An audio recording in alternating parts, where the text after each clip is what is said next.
Central had never won a state championship. No Naperville school had ever won a girls volleyball state championship. Going in your freshman year, were the level of expectation, was it to achieve a state championship or was it to win DVC? What was kind of the talk in the locker room? Well, yeah, personally coming in, I had no expectations whatsoever. I was actually really surprised to even make the varsity team, but the strong leadership from the upperclassmen, especially Jessica Yans, Tara Hester, Lindsay Mango, all of them just had that goal in mind from the beginning. They were all such a fantastic volleyball players. We just kind of focused one game at a time. Wanted to take conference first of all, and then hopefully we knew we had the team that we had the potential to go all the way. And that was pretty much a senior-dominated team, making it all the way down to state and winning that first state championship in school's history. Was it a little bit kind of surreal in your mind, like, wow, I'm a freshman and already got a state championship? Yeah, it was kind of crazy. It was like just overwhelming, like Cloud 9 experience, just kind of to like be a part of something so cool, like my first year at Central. Like it was weird, like, because all those girls knew and believed it from the start, and mine was just kind of like a rush of emotions because they had been working like for 3 years to like try to get to this spot their senior year. So it kind of made me appreciate more my senior year this last year. 39-4 record that freshman year. It really didn't even slow down from there. You were 31-9 as a sophomore. Your junior year, you guys were 38-4, 33-6 as a senior. 141 wins, 23 losses during your kind of prep career. Wow. That's the first news to me. I mean, looking back now, why were you guys able to be so successful? Obviously you were the leader your junior and senior year, and the teams were good your freshman and sophomore year. How were you guys able to carry that throughout those 4 years? Well, I would definitely give a lot of credit to our coaching staff, just the commitment that they desired and like the passion they had, and like they were able to produce in all of us, just like that kind of commitment to the unknown at the beginning of the season. We all bought in every year just because they're great like promises. We knew they knew what they were talking about, and like just their encouragement and like their wisdom of the game just really helped us like stay focused. Bree Isaacson came aboard kind of early in 2000s, maybe around 2003, I believe, as a head coach. Was it different playing for her than playing for some of the other club coaches? Oh, definitely. It was just like a totally different like perspective, because club is really, like Bree admits it, the time where we are trying to get better, and high school is then she's like putting all those technicalities, things, those little details, like kind of tuning into our club skills and just trying to get us all to work together as a cohesive team.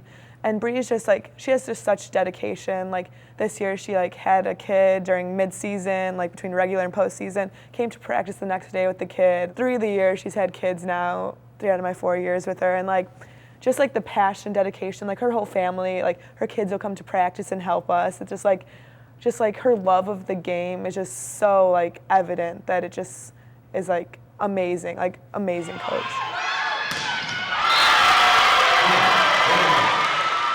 You guys make it all the way back to the sectional finals. Every single year of your high school career, you guys are playing in the sectional finals. Year in, year out, people are calling it the hardest sectional in the state. This year, you guys took a loss to Bennett. You won the first game, 30-28, lost the next two, 20-25 and 19-25. Did Bennett really make up the difference from the year before when you guys beat them 25-23 and 25-11? And that was in the sectional final the year before.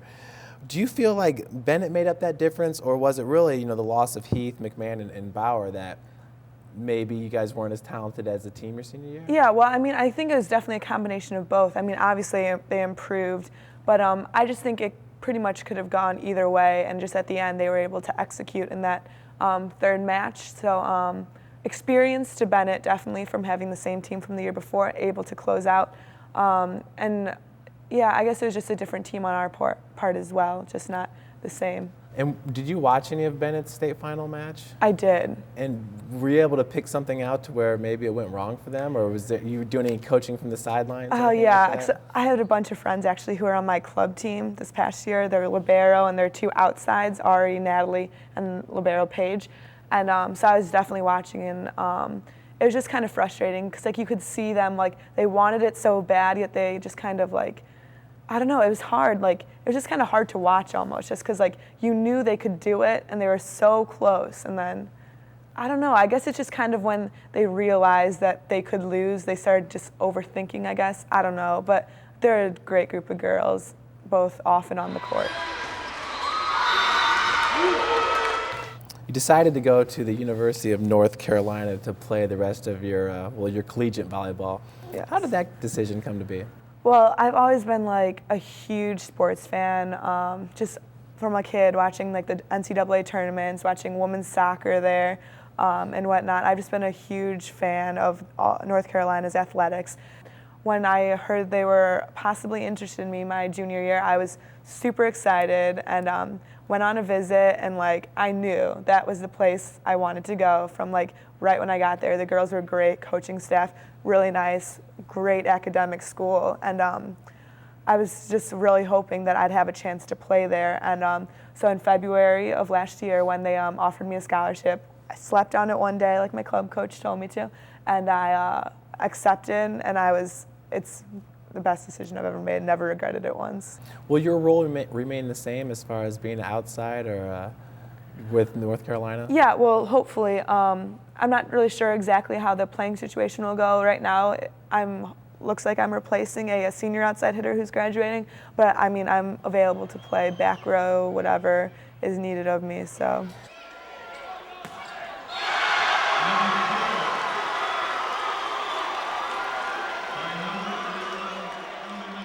When you look at some of the best volleyball players that you've played with, is a lot of it just natural ability? Is a lot of it the practice time? Is a lot of it the years you have invested into training? I would have to say the dedication to the game, like coming in outside of practice, working on things at home. Like if you just limit yourself to the time you get at practice or games to improve, you're not going to improve anywhere quickly. Like my libero for my club team this year, Julie Chin, she comes in every day, weight lifts, and you can tell from last year to this year there's a huge difference in her strength and just athleticism in general. So I definitely think like in order just to get to that next level, all the great volleyball players spend a lot of extra time, like their own general like free time improving. Is there anything else that you wanted maybe the Naperville community to know about your 4 years at Central and what you guys were able to accomplish? Just how much fun I've had these past 4 years. It's been like an unbelievable experience. I really hope they're not like my golden years, if you will, but I do definitely think these 4 years are unforgettable. My teams have been amazing, and like these are some like stories I'll be telling my kids when I'm older.